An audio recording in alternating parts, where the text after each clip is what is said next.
नमस्कार दोस्तों, मैं अनंत शुक्ला आपका बहुत बहुत स्वागत करता हूं अपराजिता जीएस एकेडमी में। लास्ट टाइम जो मैंने संविधान को लेकर वीडियो बनाया था वो वीडियो था हमारा वार्षिक वित्तीय विवरण को लेकर वीडियो बनाया था, जो कि अनुच्छेद 112 में दे रखा है। और इसके बाद मैंने थोड़ा सा जो है विनियोग विधेयक के जो अनुच्छेद 114 में है इसको भी मैंने थोड़ा सा बता दिया था। विनियोग विधेयक में मैंने क्या बताया था, संविधान भारत सरकार की जो संचित निधि है इसमें से दो प्रकार के व्यय किए जाते हैं। जो भारत सरकार की संचित निधि, देखिए संचित निधि हो गई, संचित निधि हो गई। ये जो भारत सरकार की जो संचित निधि है इसमें से दो प्रकार के व्यय किए जाते हैं, ठीक है। एक होता है स्थायी व्यय, एक होता है अस्थायी, मतलब स्थायी और ये हो गया अस्थायी। दो प्रकार के व्यय किए जाते हैं, एक होता है स्थायी व्यय, एक होता है अस्थायी व्यय। जो स्थायी व्यय है, स्थायी व्यय में क्या क्या आता है, जो सरकारी कर्मचारी हैं इनका जो वेतन है और पेंशन है ये किसके अंतर्गत आती है। जो सरकारी कर्मचारी हैं, सरकारी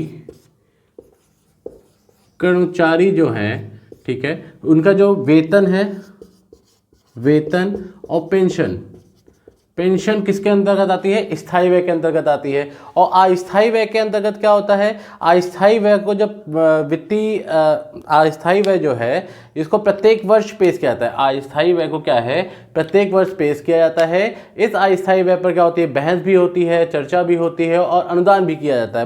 अनुदान का मतलब मतदान भी किया जाता है, ठीक है। और इसके पश्चात क्या होता है, इसके माध्यम से निर्धारित किया जाता है, बजट जो होता है इसके माध्यम से निर्धारित किया जाता है, ठीक है। फिर से अस्थायी को समझ लीजिए, अस्थायी व्यय प्रत्येक वर्ष प्रस्तुत किया जाता है। इस पर अस्थायी व्यय पर क्या होता है, जो है बहस भी होती है, चर्चा भी होती है और मतदान भी होता है। इसको क्या होता है, इसके पश्चात बजट के माध्यम से क्या होता है, निर्धारित किया जाता है कितना व्यय होगा। अगला जो क्वेश्चन है हमारा, वो जो पूछता है इस दूसरे प्रकार के जो व्यय होता है इसको समय समय पर संचित निधि से धन निकाले जाने की आवश्यकता होती है। मतलब जो अस्थायी व्यय है इस पर क्या होता है, समय समय पर जो है धन निकालने की आवश्यकता होती है, जिसके लिए एक अन्य विधेयक सदन में प्रस्तुत किया जाता है। जिसके लिए क्या होता है, एक अन्य विधेयक सदन में प्रस्तुत किया जाता है, जिसे हम लोग क्या बोलते हैं, अब विनियोग विधेयक के नाम से जानते हैं। मतलब समझिएगा, जो ये अस्थायी व्यय है, ये अस्थायी व्यय पर समय समय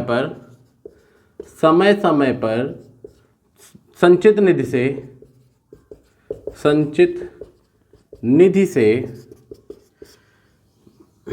निधि से जो है धन निकालने की आवश्यकता होती है। धन निकालने की आवश्यकता होती है, जिसके लिए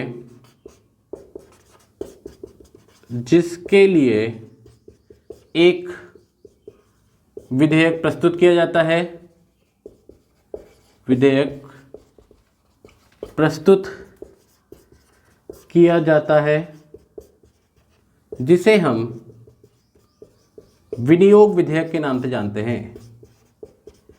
विनियोग विधेयक के नाम से क्या करते हैं, इसको हम जानते हैं। समझिएगा, मतलब क्या होता है, भारत की संचित निधि से जो दो प्रकार के व्यय किए जाते हैं, एक होता है स्थायी व्यय, एक होता है अस्थायी व्यय। जो स्थायी व्यय होता है इसमें क्या होता है, इसमें कर्मचारी जो होते हैं, सरकारी कर्मचारी का वेतन और पेंशन दिया जाता है। अस्थायी व्यय में क्या होता है, इस पे जो है प्रत्येक वर्ष प्रस्तुत किया जाता है और इस पे क्या होता है, समय समय पर चर्चा भी होती है, बहस भी होती है और मतदान भी होता है, ठीक है। बाद में क्या है, समय समय पर संचित निधि से धन निकालने की आवश्यकता होती है, जिसके लिए इसमें क्या होता है, विधेयक प्रस्तुत किया जाता है। उसी विधेयक को हम लोग क्या कहते हैं, विनियोग विधेयक के नाम से जानते हैं, ठीक है। विनियोग विधेयक के नाम से। अब हमको जानना है कि संचित निधि से जो धन निकाले जाने के प्रावधान होता है ये कैसा होता है। देखो, जब संचित निधि से धन जब निकाला जाएगा तो ठीक है, जब संचित निधि से धन निकाला जाएगा तो वह जो धन, मैंने आपको जब विधेयक पढ़ाया था तो बताया होगा, धन निकालना, धन जमा करना, ये प्रकार का क्या होता है, धन विधेयक। जब धन विधेयक मैंने पढ़ाया होगा तो मैंने आपको बताया था जो है किसी प्रकार का धन लेना, धन देना, उधार देना या फिर किसी प्रकार का धन की आवश्यक बात आ जाए तो वो कैसा विधेयक होता है, वो धन विधेयक होता है, ठीक है। इसीलिए इसको क्या होता है, लोकसभा में प्रस्तुत किया जाता है। ठीक। अब अगला जो विधेयक आता है ये लेखानुदान या अंतरिम बजट के रूप में प्रस्तुत किया जाता है। इसका अगला जो होता है, अभी ये था हमारा विनियोग, अब इसके बाद क्या है, लेखानुदान। लेखानुदान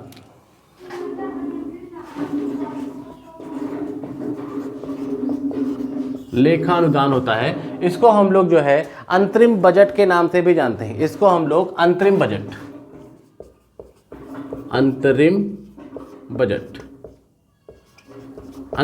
के नाम से भी जानते हैं। अब लेखानुदान या अंतरिम बजट होता क्या है, जब संपूर्ण वित्तीय वर्ष, जो हमारा पूरा संपूर्ण वित्तीय वर्ष होता है, वो बजट वित्तीय वर्ष के लिए बजट ना बनाकर किसी कारणवश कुछ महीनों के लिए जब बजट बनाया जाता है, मतलब समझ लीजिए जैसे हमारा वार्षिक बजट आता है, जब पूरा वार्षिक बजट ना बनाकर कुछ महीनों के लिए क्या होता है, बजट बना लिया जाता है, तो उसी बजट को हम लोग क्या कहते हैं, लेखानुदान बजट कहते हैं। याद रखिएगा, लेखानुदान बजट या अंतरिम बजट किसे कहते हैं,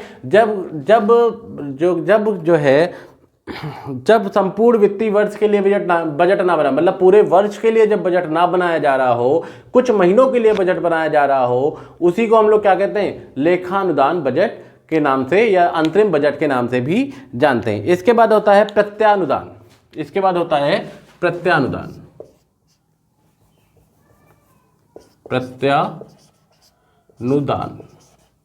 प्रत्यानुदान होता है। अब प्रत्यानुदान मतलब क्या होता है, कुछ ऐसी सेवाएं होती हैं, समझ लीजिएगा, जो कुछ ऐसी सेवाएं होती हैं जिस पर प्रतिवर्ष खर्च होना निश्चित होता है। मतलब प्रतिवर्ष खर्च होना निश्चित, मतलब मान लीजिए कुछ ऐसी सेवाएं भारत सरकार की हैं जिन पर प्रतिवर्ष कुछ ना कुछ रुपए खर्च होना ही होना है, लेकिन कितना खर्च होना है यह जानकारी अवेलेबल नहीं होती, यह जानकारी नहीं होती है, निश्चित नहीं होती है। समझिएगा, फिर से देख लीजिए,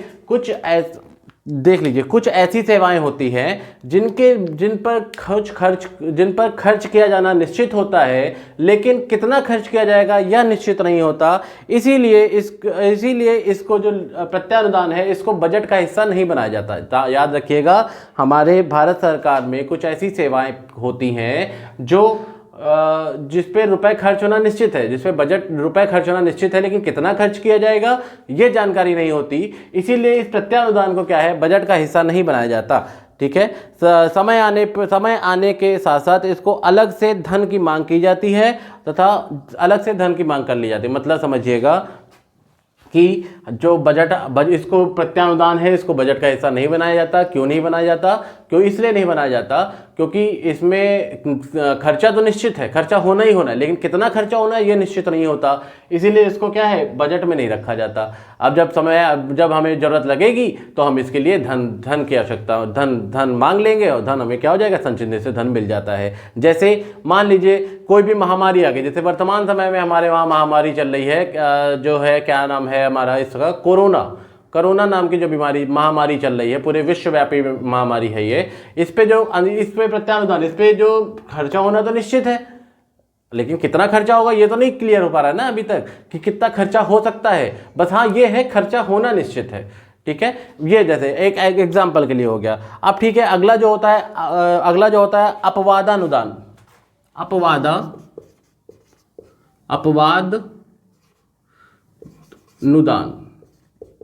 अपवादानुदान बोलते हैं इसको। अपवादानुदान जो होता है, इसमें क्या होता है, बजट के अतिरिक्त अन्य धन की मांग करना ही। मतलब जितना बजट हमें पेश कर दिया गया, जितना बजट, मान लीजिए हमें ये मार्कर खरीदना है, ये मार्कर 25 रुपए का मिलता है या 30 रुपए का मिलता है, 45 रुपए का मिलता है, जितने का भी मिलता हो, ये हमें खरीदना है। ठीक है, इसके लिए बजट हो गया कि आपको एक मार्कर 25 रुपए का खरीदना है। लेकिन हम क्या करते हैं, इस मार्कर को हम 25 रुपए ना मांगकर हम इसके मांग रहे हैं कितने रुपए मांग रहे हैं, 30 रुपए मांग रहे हैं। इसीलिए ऐसे बजट को हम लोग क्या कहते हैं, अपवादान, मतलब अपवाद है ये हमारे लिए। जैसे कोई बजट के लिए मान लीजिए गंगा शुद्धिकरण के लिए आ गया, यमुना शुद्धिकरण के लिए आ गया, यमुना नदी को साफ करने के लिए, तो उसके लिए क्या हो गया, 25 करोड़ मान लीजिए बजट हमारा फिक्स हो गया। जब 25 करोड़ बजट फिक्स हो जाएगा तो क्या हो जाएगा, हम 25 से 30 करोड़ मांगने लगे। ये क्या हो जाएगा, ये अपवादानुदान के अंतर्गत आ जाता है। ठीक है, अब आ जाती है जो भारत सरकार की निधियां होती हैं, ये कौन कौन सी होती हैं, इसको जान लीजिए। भारत सरकार की निधि कौन कौन सी होती हैं? भारत सरकार की निधि,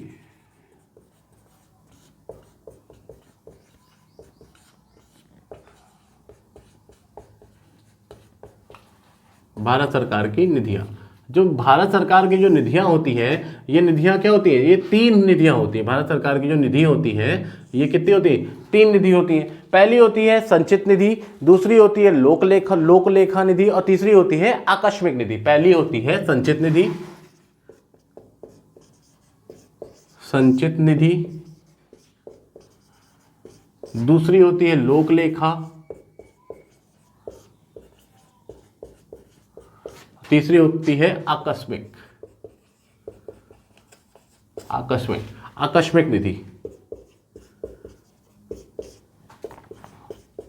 अब समझिएगा इनका क्या होता है। देखिए संचित निधि क्या होता है, संचित निधि से जो पैसा लिया जाता है या दिया जाता है, जितना भी पैसा होता है ये इसी संचित निधि से जो भारत सरकार खर्चा करती है। लोक लेखा निधि क्या होती है, जैसे जो सरकारी कर्मचारी होते हैं इनका जो फंड जमा होता है, पीएफ जमा होता है, वो किस में जमा होता है, वो लोक लेखा में जमा होता है। आकस्मिक निधि, जैसे कोई भी आपातकाल आ गया भारत में, एकदम से हम आकस्मिक निधि से पैसा निकाल लिए।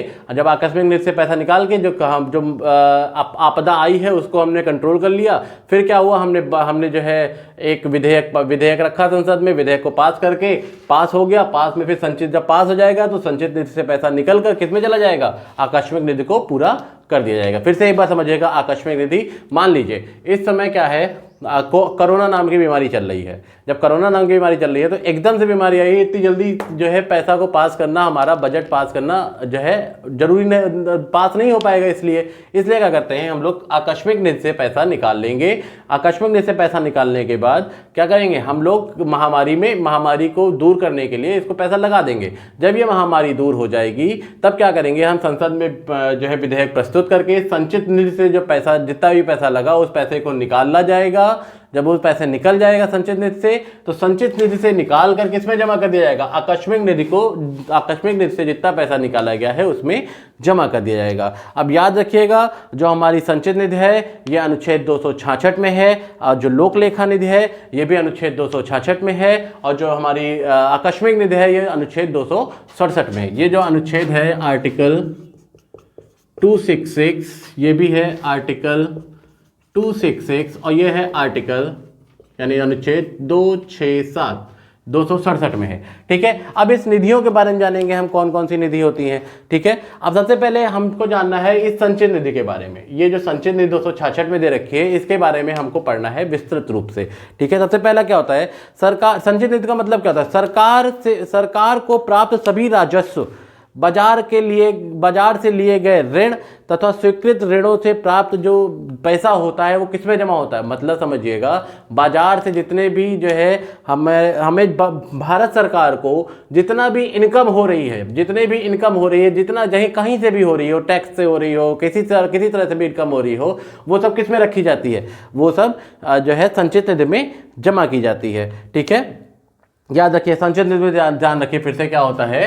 संचित निधि होती है, जैसे हमें भारत सरकार को जितना भी टैक्स मिल रहा है, जितने प्रकार के भी भारत सरकार की जितनी भी इनकम हो रही है, जितना भी कहीं से भी पैसा भारत सरकार की आमदनी हो रही है, उस सब आमदनी को कहाँ रखा जाता है, उस सारी आमदनी को संचित निधि के अंतर्गत रखा जाता है। अब इसी में अनुच्छेद 266 में प्रत्येक राज्य क्या कर सकता है, जो है अनुच्छेद 266 के अंतर्गत समेकित निधि का भी क्या किया जाता है, वर्णन किया जाता है। मतलब समझिएगा, मतलब यहां पे समझिएगा, मैं समझा देता हूं आप लोगों को।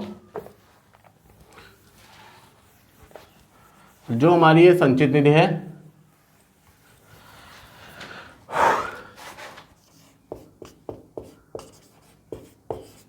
संचित निधि, अब याद रखिएगा, जो संचित निधि है, भारत सरकार को जितना भी आमदनी हो रही है भारत सरकार की, वो किस में जमा होगी, इसी संचित निधि में जमा होगी। जब इसमें जमा हो गई सारी आमदनी, आमदनी जितनी भी होगी, आमदनी किस में जमा होगी, आमदनी किस में जमा होती है, इसमें ही जमा होती है। अब ये किस आर्टिकल के अंतर्गत, आर्टिकल 266 के अंतर्गत है। अब आर्टिकल 266 में एक चीज और बताई गई है, 266 में एक चीज और बताई गई है, मतलब राज्य में, ये तो केंद्र सरकार की हो गई पूरी, अब राज्य में अनुच्छेद 266 के अंतर्गत ही समेकित निधि का वर्णन भी किया गया है। याद रखिएगा, राज्य में समेकित समेकित निधि,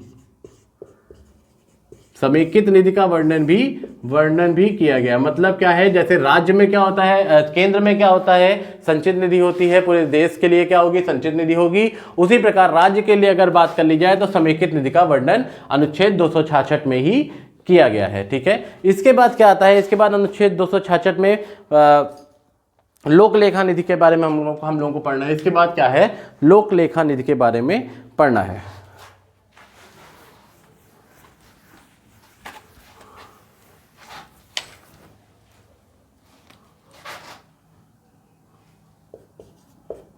लोक लेखा निधि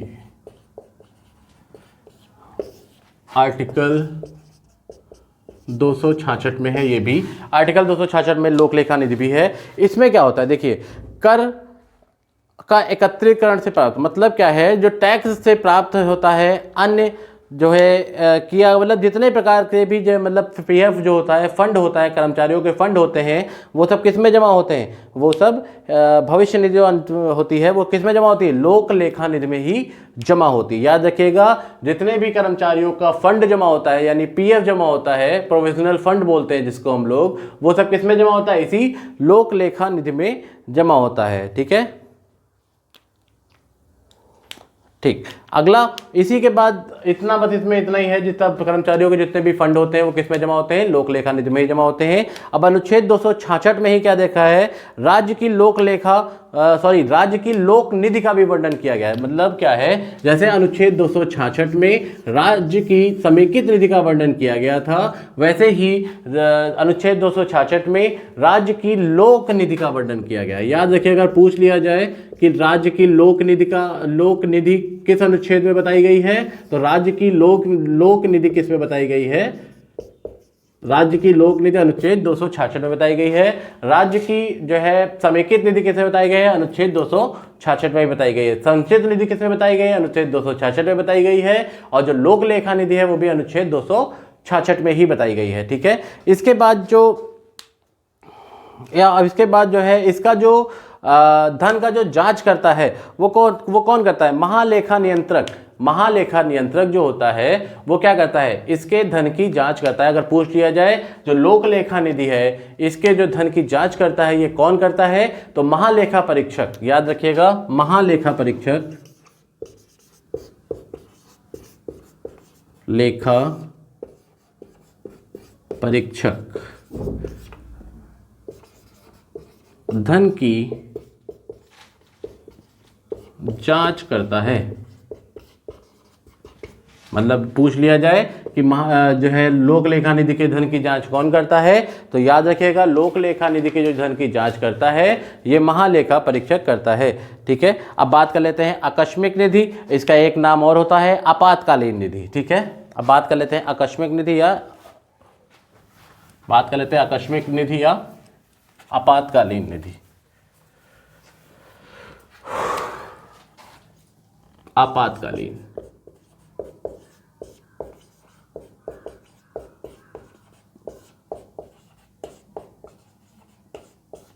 आपातकालीन निधि या आकस्मिक निधि, इसमें क्या होता है, ये अनुच्छेद 267 में दे रखी है। अनुच्छेद 267 में लोक निधि या आपातकालीन निधि का वर्णन है। ठीक है, ऐसी निधि जिसका प्रयोग आपातकाल में किया जाए, मतलब इसका एक परिभाषा हम अगर जान लें तो होगा, ऐसी निधि जिसका प्रयोग आपातकाल में किया जाता हो और स्थापित करने का अधिकार हो, आपातकाल में किया जाता हो, और यह निधि राष्ट्रपति के अधीन होती है। समझिएगा, मतलब इस निधि के बारे में अगर जान लेते हैं, अनुच्छेद